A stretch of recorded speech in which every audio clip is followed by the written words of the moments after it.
Hello, my name is Pattiya Pibulchinda. Today, I will present my research on the topic of experimental investigation of the rheological characteristics of printable fiber-reinforced thermoplastics.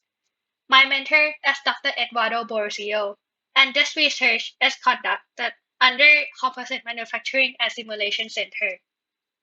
The idea of this research starts as 3D printing different types of carbon fiber-reinforced polymer composites. The materials used are these pellets, which is also called the short fiber reinforced polymers. These short fiber reinforced polymers are widely used in industry due to its processability and the enhancement in the mechanical properties in the direction of dominant fiber orientation. However, the rheological behavior of the suspension of fibers in modern polymer become more complex than a neat polymer. And the rheological properties depends on the local fiber orientation, which affect the 3D printability of the materials. The 3D printing process used at Composite Manufacturing and Simulation Center is called extrusion deposition additive manufacturing. The process is shown in this image. Modern polymer got pushed through the nozzle and laid down on printed bed. Then the material got tempered down to flatter beads that connect better to other printing layers. Here we can see that shearing falls throughout the process. First, there is material shearing along the nozzle wall. Second, there is shear flow when material turns to lay down on the printed bed. And third, there is shear and extension flow while the bead got tempered. This shearing force in the printing process changes the rheological properties of the material and changes the flow behavior in 3D printing process. Therefore, this studies aims to understand flow behavior and determine the rheological properties of commercial short fiber reinforced polymer that have been developed specifically for large format EDAM. The material investigated in this studies includes ABS polymer reinforced with 20% by-weight carbon fiber, or called CFABS. Another material investigated is PI polymer reinforced with 20% by-weight carbon fiber, or CFPI. These pellets were compression molded into this preform, with dimension of 25 mm in diameter and 1 mm in thickness. These preform samples that experimented with the rheometer equipped with heated chambers to run experiment at a high 3D printing temperature. The samples go in between these pyro plates that will oscillate or rotate with specific conditions. The first experiment is oscillatory amplitude sweep experiment. The storage and loss modulus were characterized as a function of shear strain.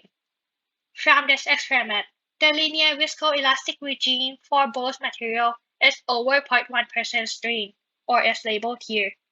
Therefore, we are sure that our material will not deform at 0.1% strain, which leads to another experiment that is called oscillatory frequency sweep. The storage and loss modulus and complex viscosity were characterized as a function of shear strain rate. All the experiments were run at 0.1 strain, as the material will surely not deform.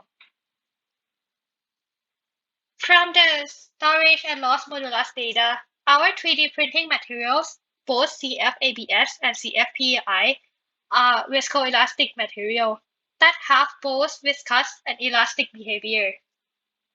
And with increasing shear rate, the modulus also increase.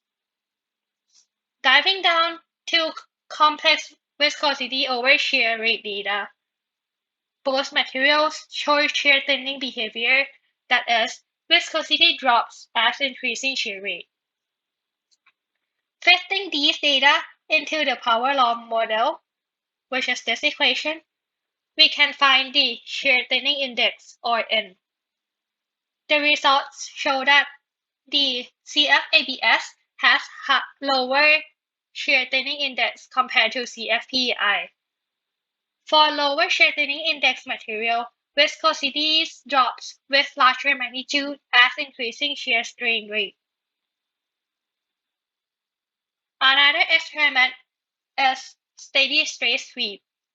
The shear rate and viscosity were measured as applied stress increased from 0 to 6,000 Pascal.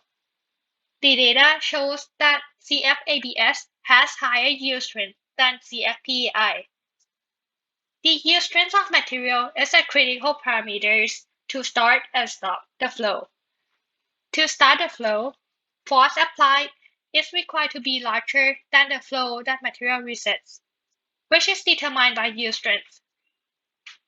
As 3D printer has limited power, the yield strength can determine the 3D printing ability of the material.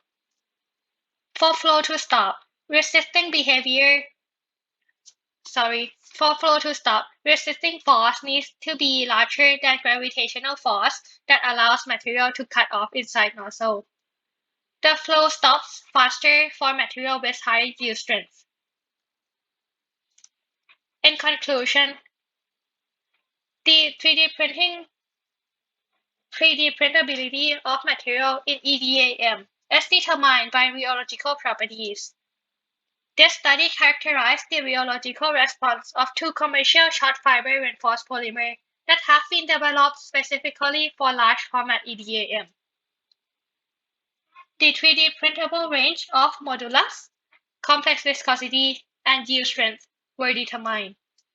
The range can further used to create rheological property standards for 3D printing materials. The standards help narrow down polymer choice and check 3D printing ability when developing new materials for EDAM process.